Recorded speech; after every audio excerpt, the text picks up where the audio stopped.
রাজধানীর এভারকেয়ার হাসপাতালের সামনে আছেন স্টাফ করেসপন্ডেন্ট নূর হোসেন। আমরা সরাসরি যুক্ত হচ্ছি তার সাথে। নূর, হাদির শারীরিক অবস্থা সম্পর্কে চিকিৎসকরা সবশেষ কি বলেছেন?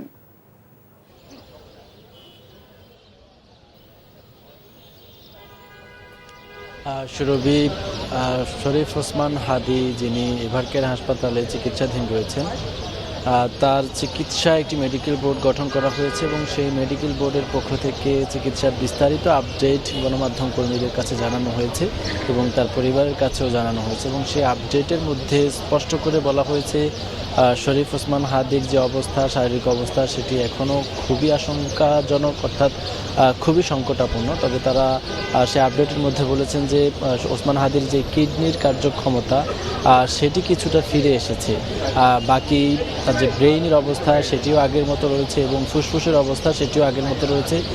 ফুসফুসে ভেন্টিলেটর সাপোর্ট সেটি রাখা হয়েছে এবং ব্রেইনের তারা তাদের দিক থেকে চিকিৎসকদের দিক থেকে সর্বোচ্চ চেষ্টা করছেন যাতে আরও খুব বড় ধরনের কোনো ড্যামেজ না হয় বা ব্রেইন প্রোটেকশনের যেই চিকিৎসার ব্যাপারগুলো রয়েছে সেগুলো তারা নজরদারি পর্যবেক্ষণ করছেন, চিকিৎসা দিচ্ছেন।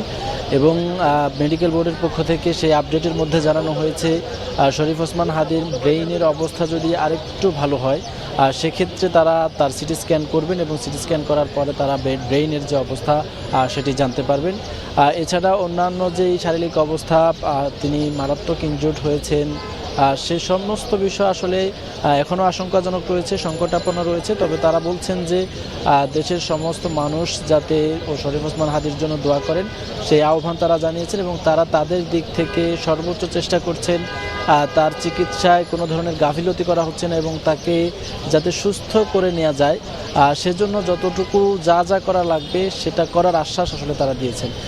শরীফ ওসমান হাদিকে দেখার জন্য এভারকেয়ার হাসপাতালে বিভিন্ন রাজনৈতিক দলের নেতারা এখানে এসেছেন এবং তাদের অনেকেই গণমাধ্যম কর্মীদের সঙ্গে কথা বলেছেন। তারা বলছেন যে এই স্বরাষ্ট্র উপদেষ্টা যিনি রয়েছেন এখন, তার যেই সক্ষমতা এবং তার যে অবস্থা, আসলে তিনি একটি সুষ্ঠু নির্বাচন করবার জন্য, আইনশৃঙ্খলা পরিস্থিতি স্বাভাবিক করবার জন্য যে পরিমাণ দক্ষতার সঙ্গে কাজ করা দরকার সেটি তিনি করতে পারছেন না এবং সেজন্য তাকে পদত্যাগ করে নতুন স্বরাষ্ট্র উপদেষ্টার দাবিও কেউ করছেন।